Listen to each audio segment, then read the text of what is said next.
why you do what you do. And I'm hoping through my story that you grab a hold of your reason of why you even here today. I'm not here playing no game. I don't got time. And after you hear my story, you'll know why. I'm here because every life matters. You know what happens? Every caseload that gets dropped on your desk is a divine appointment for you. Every student that walks through your door is a divine appointment for you. Every folder that you pick up is a divine appointment for you. All right, everybody, welcome back. We are at day 2 of our Spring Swag Conference here at the Great Wolf Lodge. I'm here with Ron L. James, one of our keynote speakers on the very first day, and I want to just say how profound your keynote speech was. You are one of a motivational speaker when it comes to your journey and sharing a lot of what you've been through, kind of being in and out of prison and kind of finding and dealing with drug use and addiction and kind of going through that journey and being able to kind of be sharing your testimony and how you overcame a lot of that. You've got books and movies and documentaries, so I kind of want to touch on a little bit about. I want to ask you, how are you feeling so far here at the SWAG conference?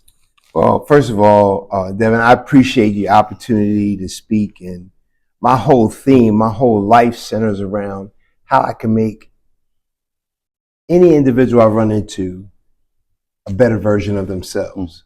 So when I ran into the room and I seen all these social workers that put their sweat and their heart into their craft, it made me, or it compelled me to want to do whatever I could to encourage or inspire them so that they could do and continue to do what they do to serve our youth, to serve our communities.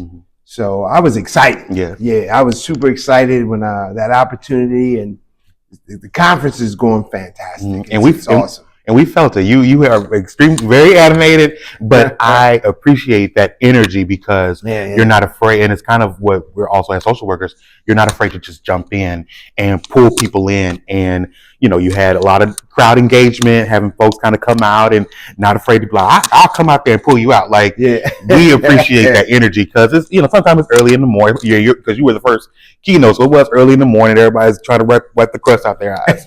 So we appreciated that energy. And your story was so profound. There was one of the, and it kind of goes into, I want to touch base on your movie a little bit. There was a quote that you gave, not only a quote from your mom, but it was a quote, you were talking to, I don't know if I believe it was a social worker or if you were in prison at the time, where you said that someone told you, when the student is ready, the teacher will appear or arrive. That is correct. Yeah. And when you first heard that, what did it, because I kind of had an idea of what it meant to me, but what did you think when you heard that? Well, with all of us, we all have this inner desire to be better than what we are. I believe that's with everybody. But a lot of times we don't know how to get there. So we try to figure things out for ourselves. And in that process, I believe that if you want to do right and you want to do better, the universe or God brings those people and aligns those people in your life so that those things that are your heart's desire can come into fruition. And so when the student is ready means that the student is prepared and open to receive whatever it is so that they can get to where they're trying to go. Right. Someone when you were doing your question and answer, someone shared their testimony with, I believe, their brother or a close relative of theirs, and expressed that at one point they also dealt with drug use and things of that nature, and then they were on the straight path and then kind of hit a roadblock. And now she was having a hard time figuring out, is he ready? How do I know if he's ready? How can I approach them if they're not open? That's right. And that's kind of what that came to my mind was sometimes some people may not be ready to receive whatever it is that you've had in your movie choices. There were a lot of different moments where you were in and out of prison a little bit, and usually some people kind of have it in their minds, oh, I went to prison and I got my life right the first time. No, some people kind of had to go through it a few times, right? And you may lose friends in the process, but sometimes when you go through all of those things, some people, like the common thing when you hit rock bottom is usually when that time comes. What was your rock bottom, would you say? Well, it was a combination or a culmination of a number of things. And you were very kind to say, went in and out of jail, you know, a little bit, but really it was, I went in a whole lot of jail, a whole lot of it, you know.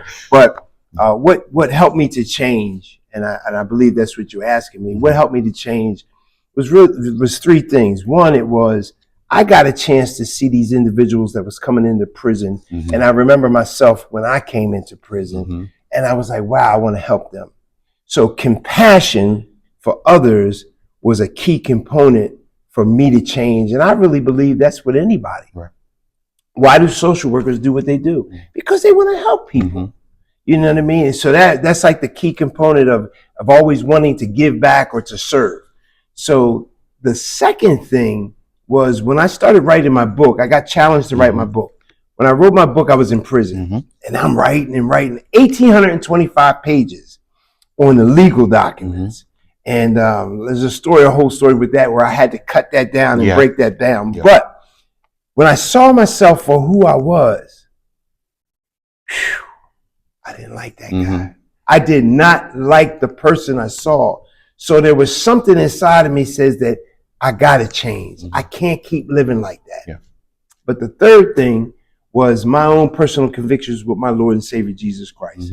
And I found that, you know, I need to do something different in order to receive something different. So that's where the change began. And you kind of, in your movie choices, we kind of see, it paints that picture of your journey. It definitely kind of skipped around a little bit, but it painted that picture of you from your childhood and how your mother was such an inspiration to you and how she was always present. She was even with the just flashbacks. I think it kind of painted that picture of Mama, Miss Mimi was always in here trying to guide you and always praying for you. And then you had your run-ins with different when it came to drug use and kind of a little bit of scams and things of that nature. You worked in and out of prison.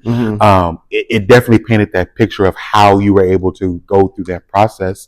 Here's the key.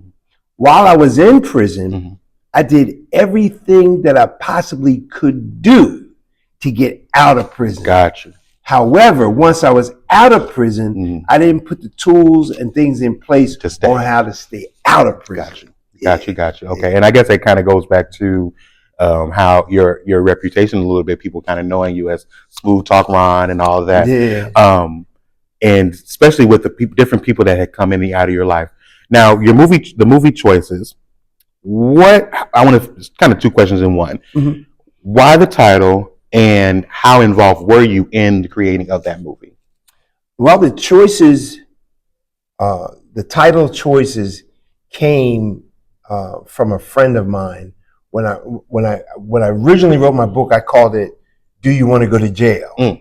You know, and this individual shared, and her daughter, they came up and said, "No, like everything that you're doing is centered around choices." And I just started to resonate with choices, and I also was thinking about the themes about how can I make my next choice my best choice.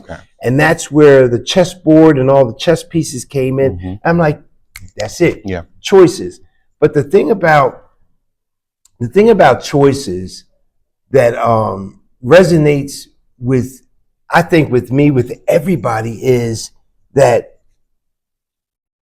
everybody has an opportunity to make a choice, but a lot of times the choices that we make are based on our presuppositions, our environment, where we come from, you know, how we were raised, and all these things come in. And it doesn't necessarily mean that they're right or wrong, but it means that something is compelling us to then make those choices. Yeah. And what was how involved were you in the creation of? Oh, and as far as the movies it was concerned, I was in from the very beginning. Okay.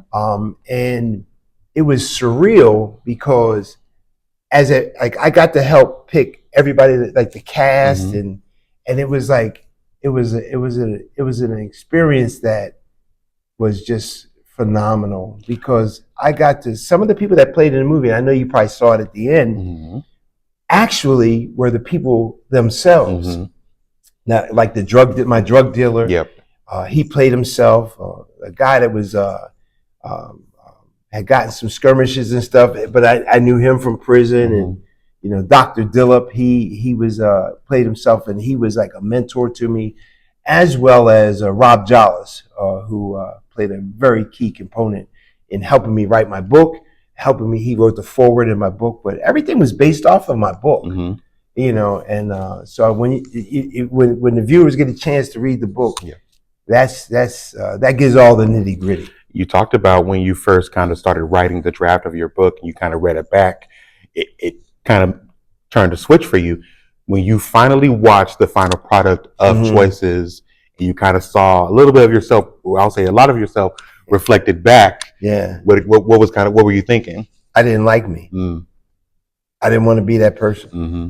Yeah. And I don't know that nobody that really does wrong, when they really sit down and evaluate themselves, really wants to continue to do wrong. Mm-hmm. Sometimes we're stuck in a rut and we keep doing the same thing over and over. Yeah. And when we do that, a lot of times we get the same results. Yeah. Over and over. Mm-hmm. Now, not to give the movie away, but I'm gonna ask too, because I did watch it. Why did you marry Gypsy? Oh man.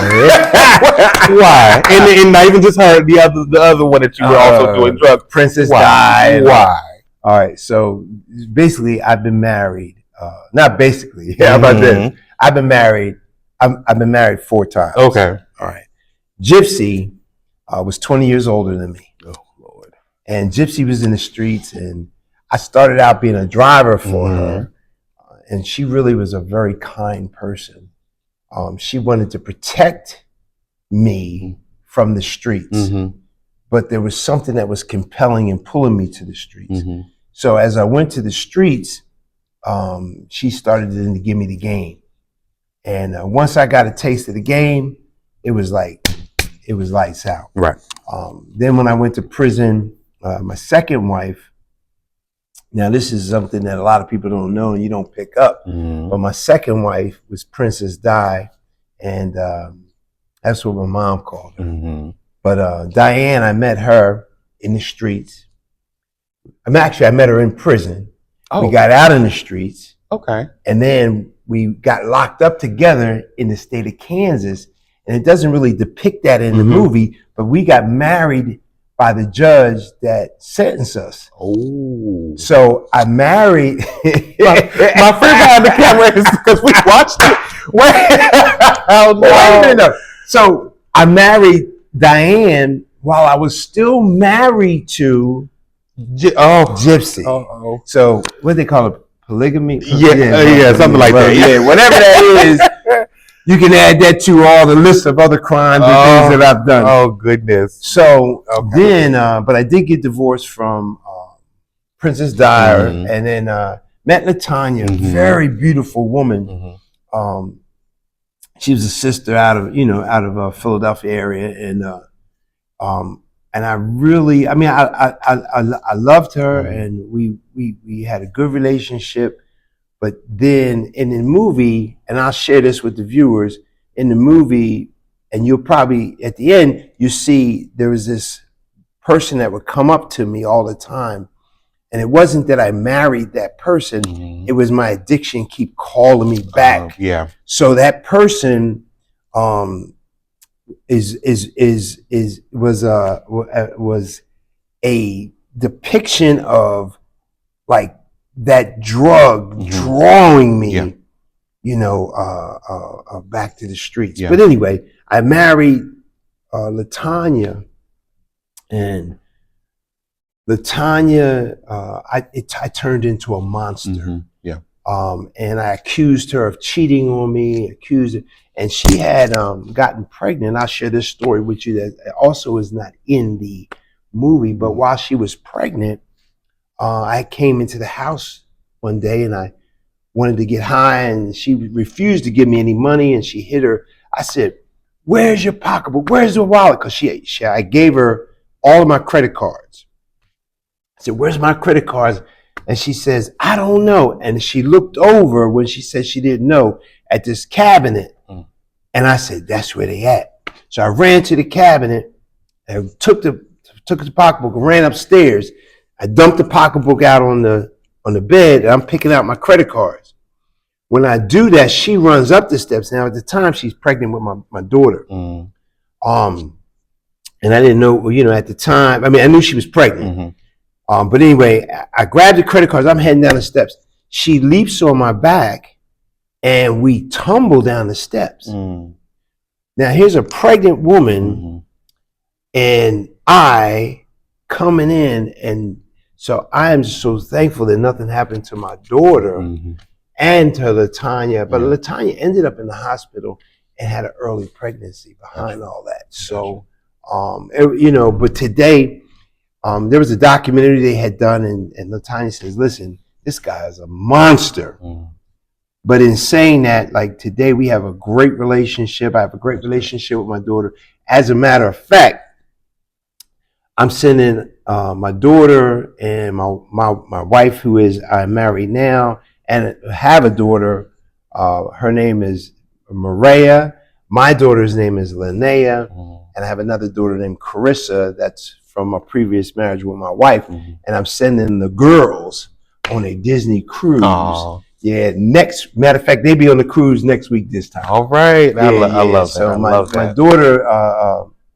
my daughter Annie, my wife Annie, is been with me. We've been married like 12 years, and she's been behind me. She knows my whole story, and very supportive. So that's who I am. So if there's any social work or help work y'all want to do, y'all can do it right here with me, because I'm a case study. Yeah, we can do that. Yeah. I love that. I love that. So with Choices, you have more books that you have out now, but it seems like Choices being kind of your first baby.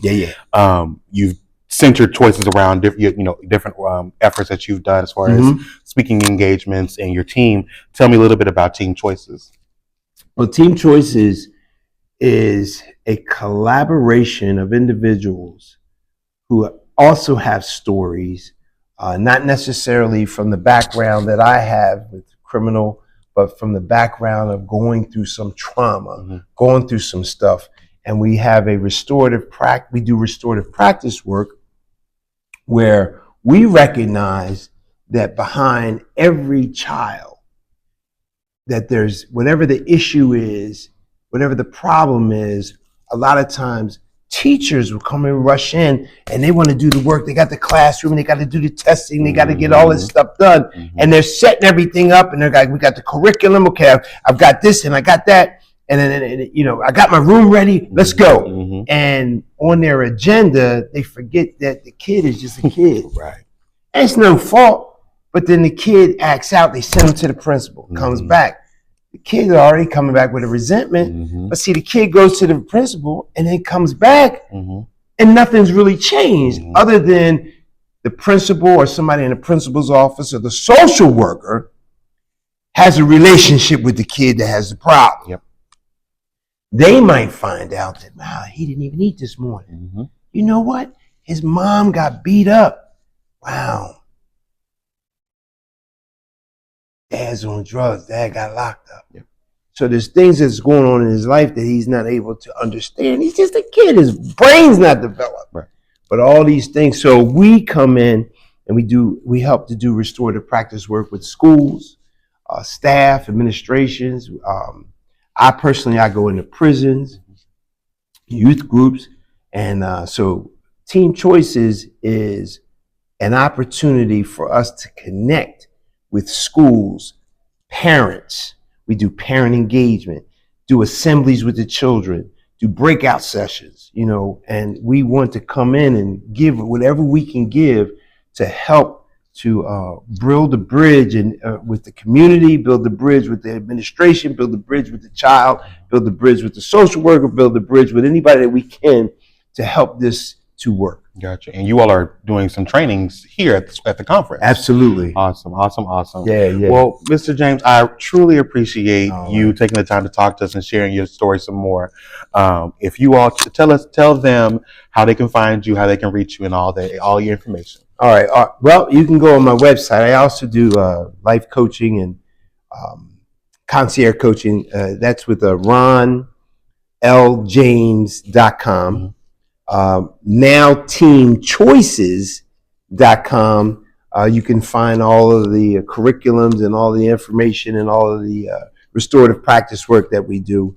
And I also have a foundation that's called yourchoicefoundation.org. Yes. Well, thank you so much, Mr. James. I truly appreciate your time. I appreciate you.